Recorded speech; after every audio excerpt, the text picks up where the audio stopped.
एक पतिव्रता स्त्री के जीवन में सारी रिक्वायरमेंट, सारी इच्छाएं उसकी पूरी हो जाती हैं मेरे प्यारों। ये बात आप हमेशा याद रखना, उसके जीवन में कभी कोई किसी प्रकार की कमी नहीं रहती। इसलिए पतियों की सेवा करना ये पत्नियों का क्या है? कर्तव्य है, दायित्व है। इसलिए पतियों की खूब सेवा किया करो। पतियों से कभी झगड़ा मत किया करो, लड़ाई मत किया करो। ये माताएं जो है ना बहुत कलह करती रहती हैं, बहुत झगड़ा करती रहती हैं। अब पतियों को जरा सुख की सांस भी लेने दिया करो। अब पत्नियों का आधा काम भी पतियों को ही करना पड़ता है, तब जाकर के रोटी मिलती है। नहीं, पत्नी का कर्तव्य बनता है कि वह अपने पति के लिए भोजन परोसे, भोजन परोस करके उसका टाइम टू टाइम उसका ध्यान रखे, तभी तो पति की सेवा मानी जाएगी। अब पत्नियों को तो कुछ परवाह ही नहीं है, पति कहीं घूम रहा है बेचारा भूखा प्यासा, और पत्नियां आराम से घर में बैठ करके जो है ना मोबाइल के लगी रहती है ना, कुछ कुछ देखती रहती है। पति बेचारा भूखा रहता है, 12-12 बजे तक जो है ना भोजन मिलता है, सुबह से लेकर के दोपहर तक खाली पेट रहता है। तो ऐसे सेवा होती है क्या? ऐसी सेवा करती हो माताओं? है नहीं। पत्नी का कर्तव्य होता है कि वो अपने पति की हमेशा सेवा में तत्पर रहे, ठीक है ना। उनके सुख सुविधा का ख्याल रखे, ध्यान रखे। अब उसको किस चीज की आवश्यकता है, उसको किस चीज की रिक्वायरमेंट है, उसको किस चीज की जरूरत है, पहले ही ध्यान रखे। अब जब हम अपने गुरु की सेवा करते थे ना, तो हमको कहने की आवश्यकता ही नहीं पड़ती थी।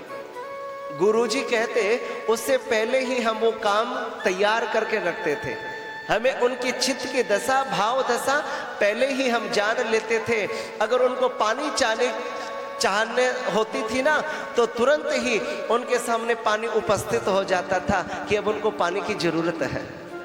उनको कहने की आवश्यकता नहीं पड़ती थी कि मुझे ये वस्तु चाहिए या अमुक वस्तु चाहिए, नहीं। उनके चाहने से पहले ही हम उनकी बातों को जान जाते थे कि अब हमें ये करना है। तो ऐसे ही सेवा हमको भी करनी चाहिए मेरी प्यारी माताओं। करनी चाहिए कि नहीं करनी चाहिए, बताओ जरा। करनी चाहिए ना। सुमन भाई, सेवा किया करो अपने पतियों की, खूब विशेष ध्यान रखा करो और खूब सेवा करो। क्योंकि एक पति के लिए, पत्नी के लिए उसका पति ही देवता होता है, पति ही उसका परमात्मा होता है। ये हमारे शास्त्र की आज्ञा है, शास्त्र यही कहते हैं। इसलिए खूब अपने पतियों की सेवा किया करो।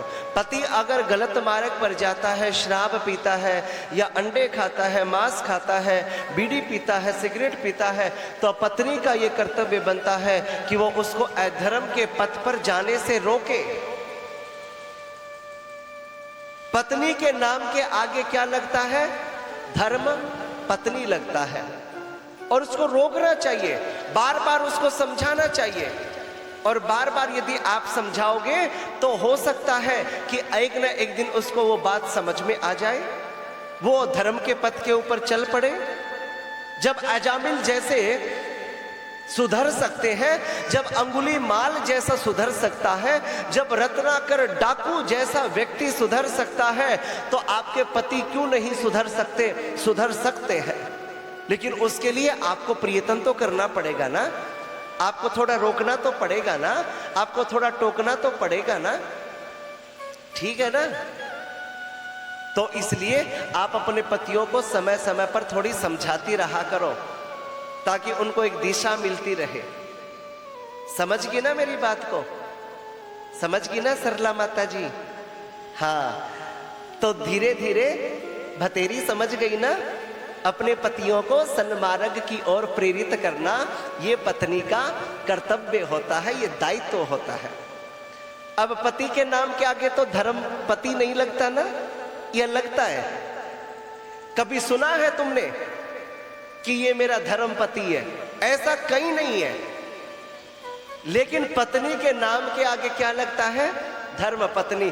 जब भी हम संबोधन करते हैं या परिचय देते हैं पुरुष, तो ये कहते हैं कि ये मेरी धर्म पत्नी है, क्योंकि वो धर्म के साक्षात उसके पास ही खड़ी रहती है। हमेशा धर्म का जीवन जो जीती है वही धर्म पत्नी होती है, धर्म को साथ लेकर के जो चलती है। और आज जो धर्म खड़ा है ना, मैं समझता हूं कि ये माताओं के बलबूते पर ही खड़ा है, क्योंकि माताएं इतना व्रत करती हैं, इतनी तपस्या करती हैं, साधना करती हैं, दान करती हैं, पुण्य करती हैं, सत्कर्म करती हैं। इसलिए पत्नी के नाम के आगे क्या लगता है? धर्म पत्नी लगता है। इसलिए पतियों को कभी भी शिकायत का मौका नहीं देना। आज आप ये पल्ले गांठ बांध लो माताओं, ठीक है ना? पतियों को और सास ससुर को कभी भी शिकायत का मौका नहीं देना, खूब उनकी सेवा करना और अपने मन में, अपने चित्त में केवल परमात्मा का ध्यान रखना, परमात्मा का नाम सुमिरन करते रहना। और पतियों की भी सेवा करो, बच्चों का भी पालन पोषण करो, इसी से जीवन सुंदर बन जाएगा। ऐसा भगवान कृष्ण गोपियों को समझा रहे हैं, लेकिन गोपियों ने कहा कि ये तो बहुत अच्छी बात है मेरे प्रभु, मेरे ठाकुर, ऐसा उदाहरण हम आपको भी एक देना चाहती है। आपने कह दिया कि हम अपने पतियों के पास चले जाए, ठीक है, ये हमारा कर्तव्य है, दायित्व है। एक पतिव्रता स्त्री है, वो दिन रात पति की सेवा करती रहती है,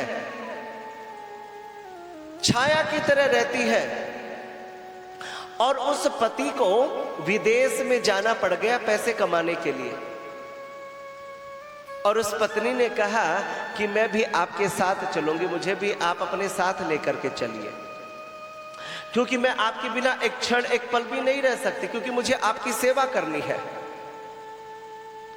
तो पति ने कहा कि देखो, सेवा वो बात तो ठीक है, लेकिन मैं विदेश में जा रहा हूं, वहां पता नहीं कैसी व्यवस्था होगी, कैसी नहीं होगी। हाँ, एक काम करना, मैं वहां व्यवस्था करूंगा, 6 महीने के बाद मैं आऊंगा और मैं तुम्हें लेकर के चला जाऊंगा विदेश के अंदर, लेकिन अभी नहीं। तुम्हें सेवा करनी है ना, तो ये लो, तुम मेरी ये फोटो ले ले, चलचित्र ले ले, तुम इसी की सेवा करना, इसी को भोजन कराना, इसी को स्नान करवाना, इसी की आरती उतारना, सब कुछ इसी के साथ ही करना है। एक फोटो दे दिया, चलचित्र दे दिया, और फोटो लेकर के पति चला गया विदेश में। और 6 महीने तक वो लगातार फोटो की ही क्या कर रही थी? उसी को भोजन करा रही थी, उसी को स्नान करवाती थी, उसी को आरती उतारती थी, उसी की पूजा करती रहती थी।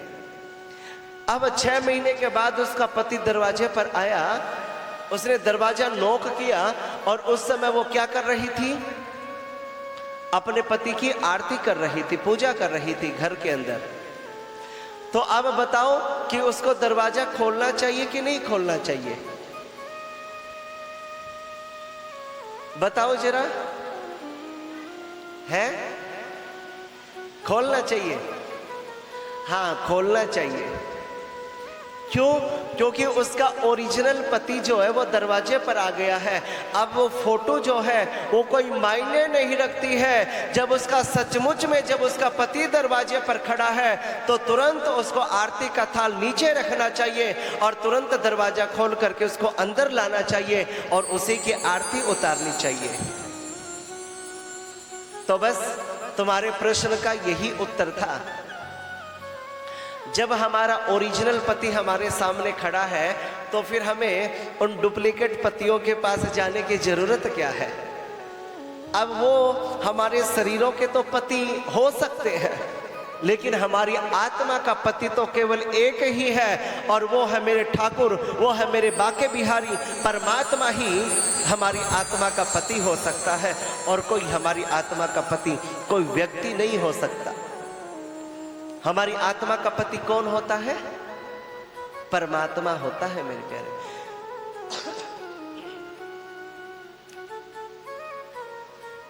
इसलिए आपके प्रश्न का उत्तर हमने ये दिया है। जब हमारे सामने हमारा सचमुच का पति, हमारी आत्मा का पति हमारे सामने खड़ा है, तो फिर हमें इधर उधर जाने की जरूरत ही क्या है? तो बहुत ही सुंदर दिव्य वहां पर मेरे प्रभु ने परीक्षा ली है गोपियों की, और वहां पर बहुत सुंदर दिव्य रास हुआ है। जितनी गोपियां थी